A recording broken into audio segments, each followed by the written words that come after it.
My name is Peggy Corsi, and I have been diagnosed with AFib. Give us a little background of sort of what your life was like in March of 2009. My life in March of 2009 was dealing with my son being off at college and having him away from home for the first time, so that was nerve-wracking.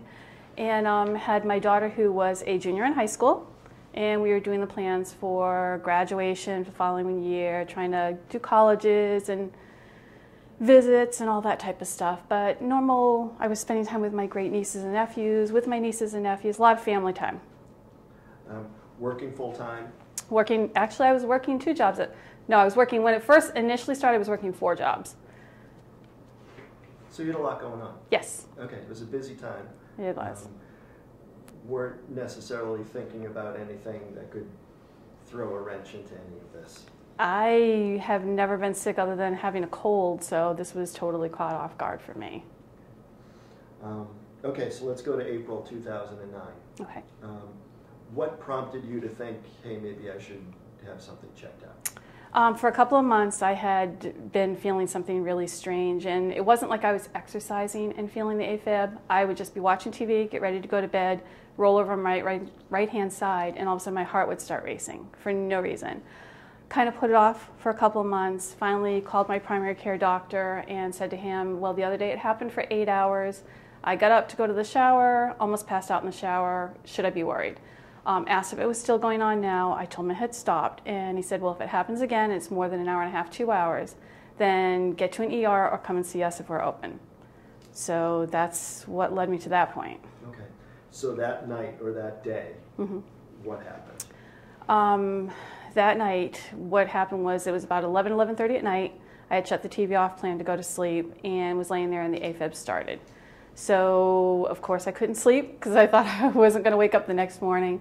Couldn't sleep, so I just stayed there and watched the clock for an hour, hour and a half. It had kept going. It was almost 2 hours.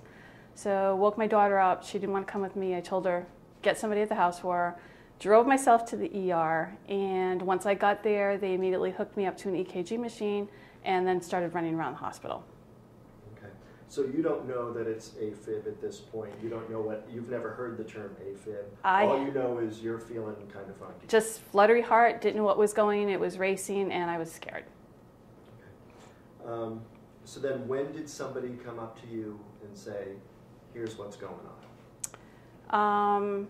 When I was at the hospital, all I kept hearing was AFib. It wasn't till a couple of months later that I actually got to UMass, met Dr. McManus, and actually found out that I had AFib and what AFib was. So AFib, you've been a healthy person. You've got one kid off in college, one kid getting ready for college. Everything is seemingly going really well for you. Things are busy, things are happening. All of a sudden you hear that you've got this, AFib. And this isn't a sore knee, this is your heart. Right. What's your emotion right then? What? My emotion at that point was panic. Didn't know what was going to happen. You don't know much about AFib. I did learn a little bit about it, started doing a little bit of research about it, but it's still a scary situation. It's something that can correct. It's something that might not correct. But with luckily with the medications I have now, you can correct it. But at that point, I was absolutely terrified. I didn't know if I was going to be able to see my daughter graduate from high school or my son from college. I've heard you speak about this before, and you start talking about the medications sort of by name and all of that stuff. Right. So you're educated on this now. You've obviously done your research and figured out what these medications are. And for the person who isn't, what was the plan? How did Dr. McManus say, okay, here's what we're going to do. Here's what we're going to roll it out. We're going to give you these medications. And how did that all happen? When I came to Dr. McManus, I was already on Sotalol, which I didn't know anything. The Harrington just said that, okay, we're giving you this medication. I was on Sotalol, and it was a couple months before I got to see him. I was still having the AFib. Again, at that point, I didn't know what AFib was, so did a little bit of research, found out some stuff. When I went to see him, he increased the Sotalol, figuring it's like one of the steps, like there's certain steps of medicine. It was one of the steps. So he increased the Sotalol. After a short time, it was still going on. So he said, okay, let's try you on Ticacin. Admitted me in the hospital for 3 days, tried the Ticacin, which seemed to work. And then it was maybe around December of 2009, maybe about December of 2009, early January of 2010, I had told him I was still having some problems. And at that point, he said, okay, medication doesn't seem to be taking full effect. Let's see what other options are. And at this point, tell me about your kids. What's happening there? What's the support you're getting at home? What's the fear factor? How's all that? The support from my daughter, I don't think she fully understood what was going on. I don't think she knew the possibilities of what could happen from it. She was very supportive at home. I mean, did the dishes. She did whatever housework she could to help me. My son at that point was at college, coming home on a regular basis, and he took it a little more emotionally. He ended up leaving school after a year. He was only in an 18-month program, but he left school after a year because it just was wear and tear on him, being away from me, trying to find out what's going on, if everything's okay, and he was always afraid of that phone call. And what about you? Where are you emotionally at this time? Emotionally, at that point, I had already met Dr. McManus and knew what was going on and what the possibilities are and some of the avenues you can go down, so I was more comfortable. I felt like I was in a safe place. I was still worried. At that point, I went down from 4 jobs to 2 jobs, which shortly after that, I went down to just 1 job altogether. But I think I was pushing myself too hard, too, so that was, in turn, it was affecting me a little bit, too.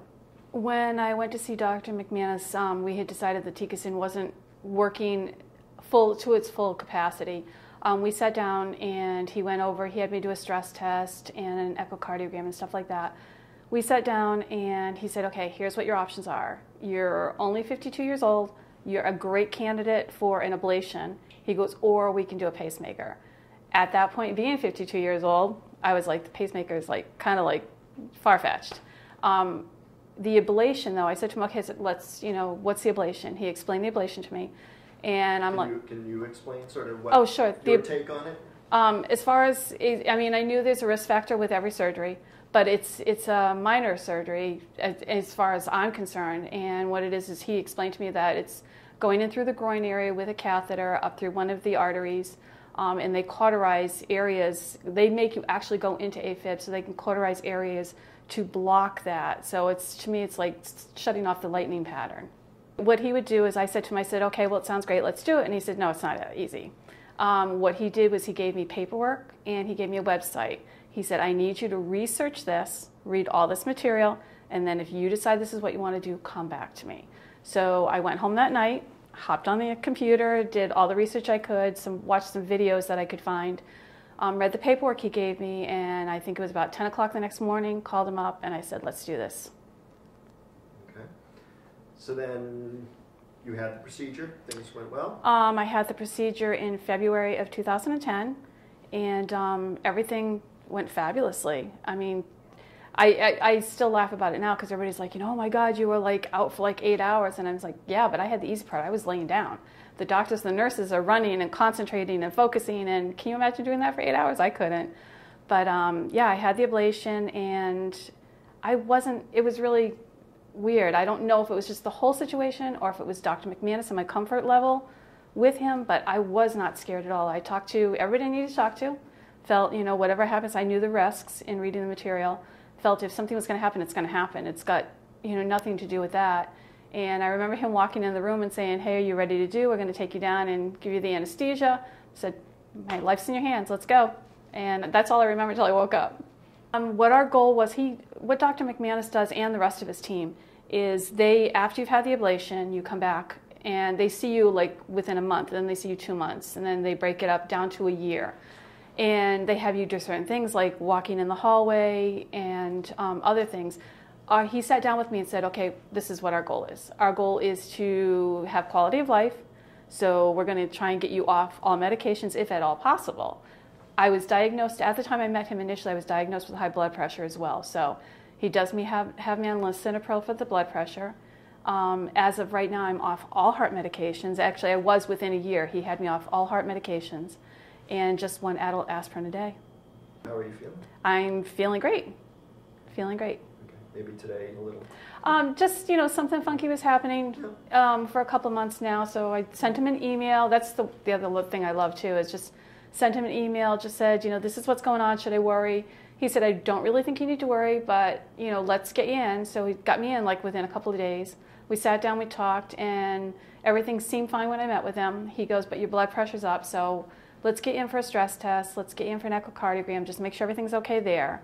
And then I'll meet back with you on the 14th, go over the results. Now let's take it back to April or May 2009 again. Would you have thought at that time where you would be right now today? In April of 2009, would I have thought where I am today? No. Because with everything that was going on, I wasn't aware of what's going on. It never happened in my family as far as I knew. And I really was worried whether I was going to be here. Any words for the general public out there? My biggest thing for the general public out there is if you have any kind of change in your life. I mean, with me, with my AFib, I found that I was extremely tired. That was one of the signs, and I didn't realize it because my heart was racing. So by the time I woke up in the morning, I was literally exhausted and didn't know why. It took away family time and time with my kids. If you feel anything different than what you normally feel on a regular daily basis, call your primary care doctor. Talk to them, tell them what you're feeling, let them decide from there what it is. I'm one of the lucky ones. I got to feel the AFib, so I was able to tell them what's going on with me, and I was able to have it corrected. And I'm here today thanks to UMass and Dr. McManus. But there's people out there that don't feel it. And they feel, okay, I'm just going through a phase, I'm tired, I'm bored, I'm depressed. It might not be that at all. And to not have it checked out is something that you can lose a couple years out of your life. You can lose your life. And it's best bet, any change whatsoever, just call your doctor. It doesn't hurt to ask.